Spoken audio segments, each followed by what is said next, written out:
Hi viewers, welcome to my channel JS Academy Education for All.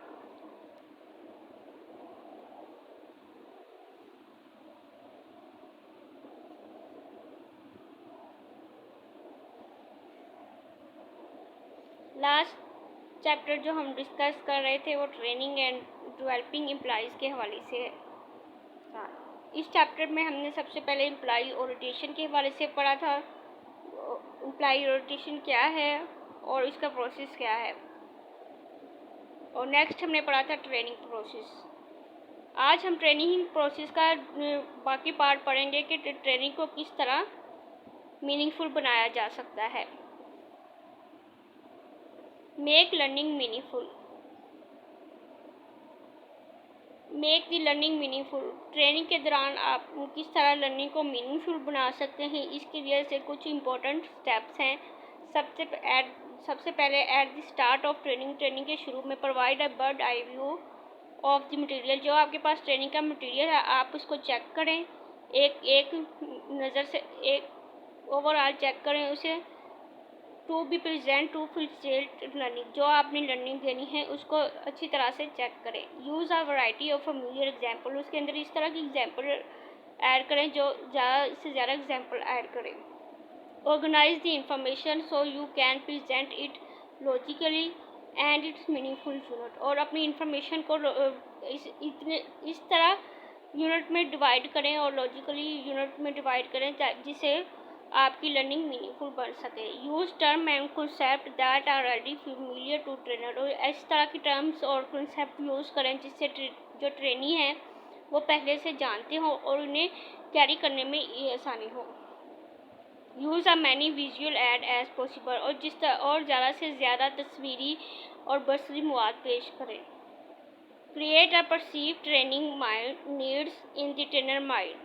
और training needs perceive training needs हो जो कि training mind जो है वो इसे आसानी से और मुनासिब तौर पर समझ सके। Make skill transfer easy. आप अपनी स्किल्स को कैसे इजीली ट्रांसफ़र कर सकते हैं। अगर आप किसी वर्क या काम या मशीनरी वगैरह की ट्रेनिंग दे रही थी आपको ज़्यादा, तो इस सूरत में आप क्या करेंगे, maximize the similarity between the training station and work station. आप दोनों के दरमियान सिमिलैरिटी पैदा करें जिससे आपको ऐसे ट्रेनिंग के दरमियान इस तरह की सिमिलैरिटी हो कि आप लगे कि आप ट्रेनिंग नहीं दे रहे कि बाकायदा एक जॉब कर रहे हैं। Provide adequate practice. और ज़्यादा से ज़्यादा प्रैक्टिस करवाए। लेबल और identify each feature of the machine. और मशीन के तमाम फीचर को लेबल करें, आइडेंटिफाई करें, और जो प्रोसेस है और एंड जो स्टेप है इनको आइडेंटिफाई करें। डायरेक्ट दी ट्रेन और ट्रेनिंग्स को डायरेक्ट करें। Attention the important aspect of the job. जो इम्पोर्टेंट है जॉब के हवाले से उसे उसकी निशानदेही करें। Provide hands up preparatory information that let training now what's might be happen back to the job. Motivation principle for trainers की क्या है। मोटिवेशन आप ट्रेनर को मोटिवेट करें कि अगर आप people learn best by doing के काम करने ही से लोग ज़्यादा सीखते हैं। Provide as much realistic practice as possible. आपके पास जितनी ज़्यादा प्रैक्टिस होगी आप उससे अच्छा परफॉर्म कर सकेंगे। Trainees learn best. ट्रेनर भी लर्न अच्छा सीख सकेगा when trainers immediately reinforce correct response. जब ट्रेनर और फौरी तौर पर अपने ट्रेनर या डीलर को फौरी रिस्पॉन्स देगा। Trainee learn best. ट्रेनी अच्छा सीखेगा एट देयर ओन पेस। अपने तौर पर अच्छा सीख सकेगा। Create a perceive training need in trainers mind. एक अच्छी ट्रेनिंग प्रोवाइड करें ट्रेनर्स के माइंड में ताकि वो उसे कैरी कर सके।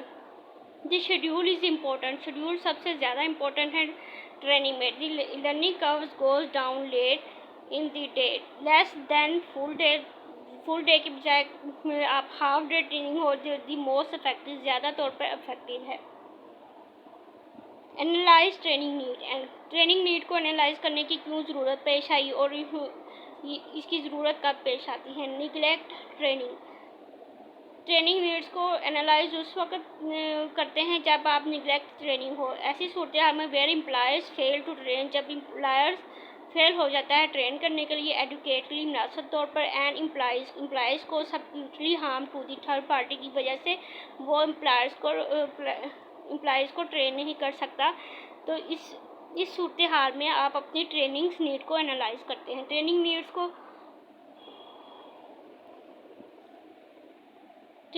को एनालाइज करने के लिए कौन कौन से 2 स्टेप्स हैं? टास्क एनालिसिस है और परफॉर्मेंस एनालिसिस है। Task analysis assessing the new employees training need को एनालाइज करता है, और परफॉर्मेंस एनालिसिस जो है आपका करंट एम्प्लॉयज़ को की ट्रेनिंग नीड को वो असेस करता है।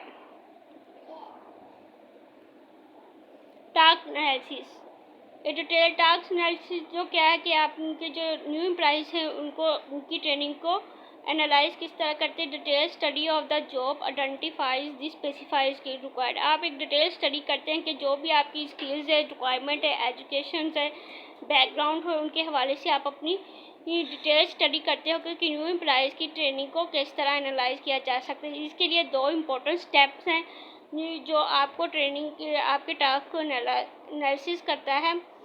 फर्स्ट है जॉब डिस्क्रिप्शन और जॉब स्पेसिफिकेशन। जॉब डिस्क्रिप्शन और जॉब स्पेसिफिकेशन के ज़रिए आप अपनी ट्रेनिंग नीड्स को एनालाइज कर सकते हैं और ओवरऑल डिटेल स्टडी कर सकते हैं कि आपकी कहाँ पे कमी पेशी रह गई है ट्रेनिंग के दौरान, न्यू एम्प्लॉयज़ की ट्रेनिंग में।